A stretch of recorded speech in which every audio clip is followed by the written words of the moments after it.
Hello guys, পঞ্চমীর দিন সেন্ট্রালে আমরা ঠাকুর দেখতে গেছিলাম। কলকাতায় তো এই লাইটগুলো না খুব সুন্দর লাগে। দেখো দেখতে দেখতে বিশ্ব বাংলা এসে গেল। বিশ্ব বাংলার পরেই সেন্ট্রাল। তো বিশ্ব বাংলাটা আমাদের বাড়ি থেকে অনেক কাছাকাছি, তাও আমাদের এত লেট হয়ে গেছে দেখতে। আম, পুজোর সময় চারিদিকে আলোতে পুরো ঝিলমিল করছে, দেখতে দেখতে আমরা পৌঁছে গেছি। হাঁটতে আছি, এখনও তো অবধি কোনো খুব একটা ভিড় দেখতে পেলাম না। তারপরেই কিছু দূর গিয়ে দেখলাম কি ভিড় কি ভিড়, সব দড়ির এই পিঠে দাঁড়িয়ে আছি। দেখতে দেখতে প্যান্ডেলও দেখতে পেলাম, প্যান্ডেলের কাছে চলে এলাম। এবার এই দড়িটা ছাড়বে আর সবাই আবারও ছুটে পরের দড়ির কাছাকাছি চলে যাবে। পঞ্চমীর দিনেও খুবই ভিড় হয়েছিল। খুব সুন্দর, প্যান্ডেলটার থিমটা খুব সুন্দর করেছে।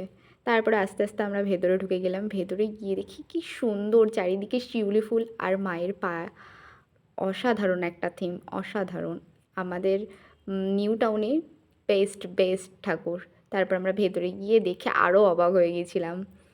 খুব সুন্দর, মায়ের প্রতিমার মুখটা তো অসাধারণ লাগছিল দেখতে। দারুণ দারুণ। দেখতে দেখতে এবার আমরা বেরিয়ে যাব। বেরিয়ে গিয়ে একটা চমক দেখতে পেলাম। দেখো সবাই, তোমরা কি চিনতে পারছো এটাকে? মনামি ঘোষ। দেখে আমরা তো অবাক হয়ে গেছিলাম, আমরা তো জানতামই না যে সেদিন মনামি এখানে আসবে। তারপর তো আমরা মনামি ঘোষকে দেখে এখানে কিছুক্ষণ দাঁড়িয়ে গিয়েছিলাম দেখার জন্য যে কি হচ্ছে ওখানে। তারপরে দেখি খুব সুন্দর দেখতে, যেরকমটা টিভিতে দেখেছিলাম সেরকমটাই দেখতে। তারপর আর বেশিক্ষণ থাকিনি, ওখান থেকে তাড়াতাড়ি আমি আর আমার বোন দুলতে দুলতে বাড়ি চলে এসেছি। আজকের ভিডিওটা এতটুকুই। Bye bye guys.